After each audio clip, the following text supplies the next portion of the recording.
coming in hot. We've got Gizmo waiting as a greeter. He gives really good kisses. Hey, Gizzy.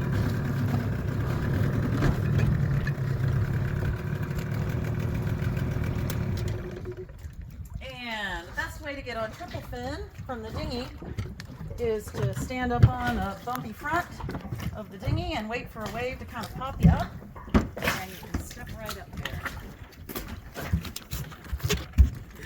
Unless you're Paul, and then you kind of fall in the process of doing it.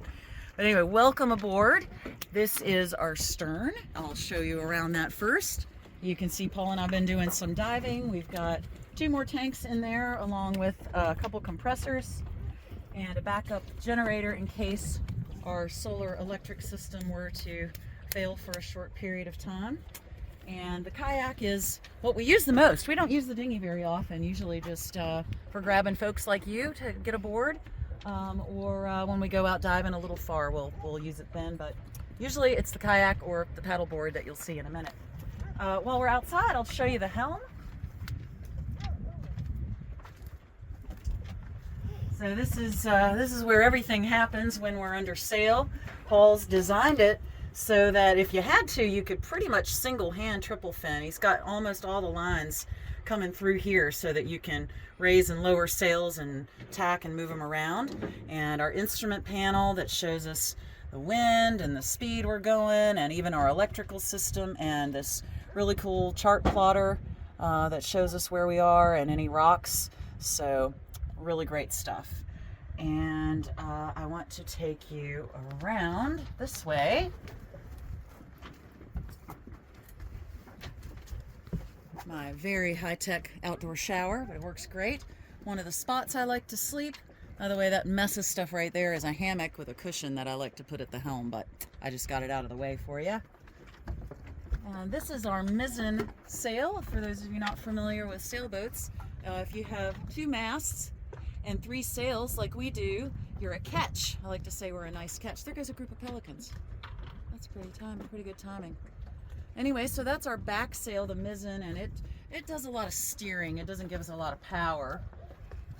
And these are one of the arrays of solar panels.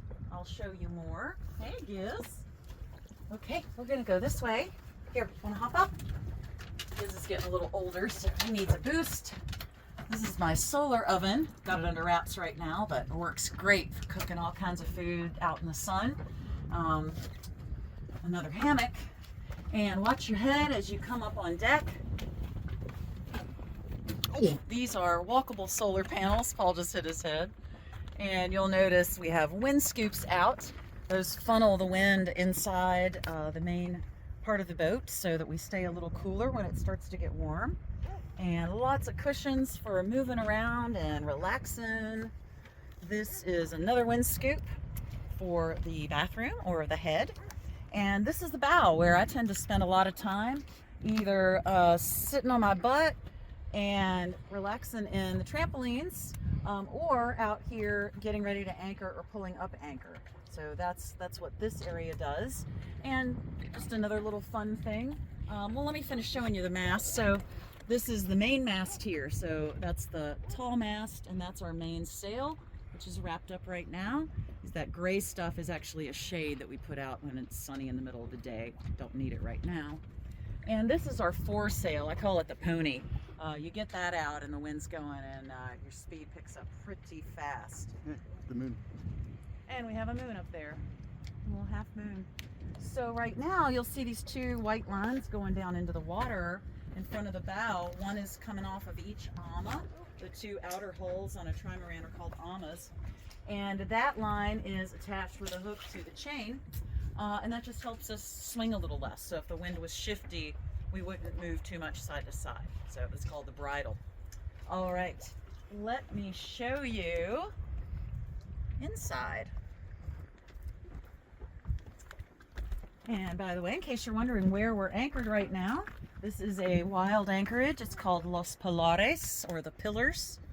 And there's a fisherman camp here. It's about midway down the Baja Peninsula on the Sea of Cortez side.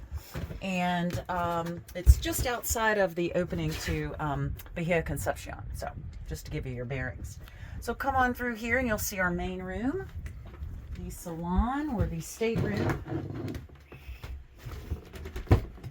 So this is a nice monkey wood table that Paul made that we use mainly when folks are with us.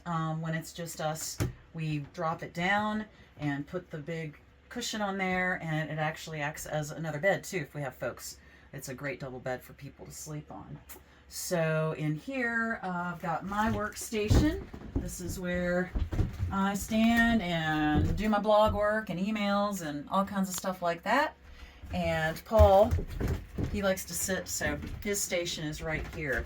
We've got tons of books that tell you about all the sea life and some of the land life you see around the Sea of Cortez, and even more over here. So plenty of material to learn about what you're seeing when you're on board with us. Real quick, we'll go back in the back. This is in the stern. I won't go in since Paul just needs to show you. This is where we have a double bed made up right here. And right now on the other side, it's filled with a lot of stuff because it's just me and Paul on board.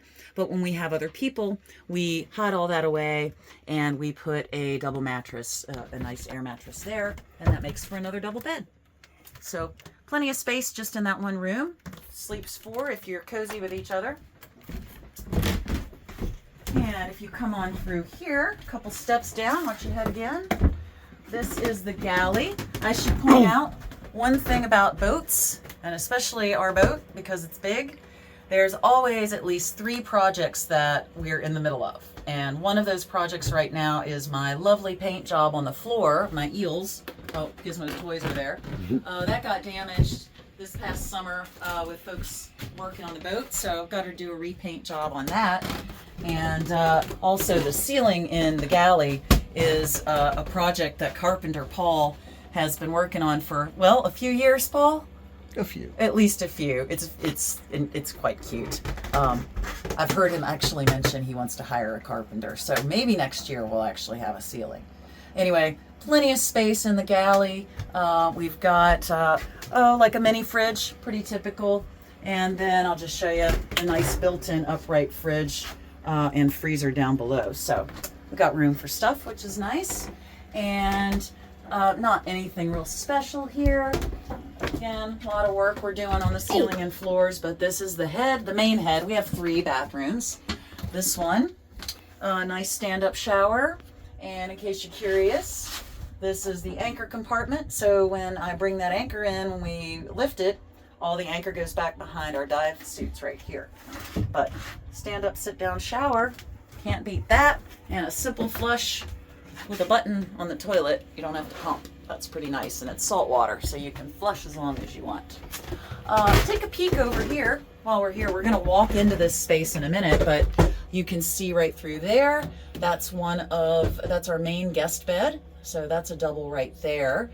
And if you wake up in the middle of the night and are interested, you can look down the hole and see what fish might be swimming by. Paul will often put a light out, and we often attract fish down there. And on the opposite side of the galley is the room that I usually sleep in. That's my ama, and when we have guests, Paul bunks in there with me, which means I usually get kicked out and sleep on deck, but I don't mind. All right, I'm going to turn that light off, Paul. And let's go visit these amas, huh? This bed. Got the drone there at the ready for looking for whales and just seeing what landscape might be around. So best to go backwards downstairs on a boat. And this is the shop ama. So the front half of it here, it's actually aft, but the first part you encounter is all of our tools. So we've got plenty of stuff to repair things because, you know, something's always going wrong. And this is the bed that you were just seeing through that window. And this is a composting toilet. So if you stay in this cabin, you've got a toilet all to yourself. You just have to turn the sawdust. All right, we'll go back out. And there's one more thing I want to show you. Oh, yep, paddleboard. always at the ready. So, you know, a lot of people think living on a boat, we're out at sea all the time and we're just, you know, sailing and floating around. But usually it's like this. We're very close to shore. Like I said, we usually don't even use the dinghy. We just paddle, or if it's hot, just swim. So it's usually like this. And if it gets kind of rough, we move. So it's we don't like discomfort on Triplefin. We like to be comfortable. Well, let me take you into the other ama. Again, watch your head on the solar panel shade. This is all shade cloth here that when the sun gets going, we drop down, so you got like nice shady enclosures. Screens for when the mosquitoes come calling, which is pretty rare. Usually only if we're near a town. And this is my messy ama. Paul's gonna build me shelves, although maybe we should have the carpenter do that now that I'm thinking about it. But anyway, my bed and Paul's when folks are with us, and a second toilet. So always good to have a backup. Anyway, I think that's all I wanted to show you for now on Triplefin. There's lots of secret compartments. The whole floor we were walking on in the main cabin is filled with stuff from our water tank, because we make our own water, to our electric engine, and all kinds of camping supplies, sleeping bags and pads, and then lots of safety equipment. So this locker here is actually bigger than it looks. It's got life jackets and a quick kit. If something were to happen, we can hop in the dinghy and have what we need to survive for a while and get help. So pretty cool. I hope you'll come join us.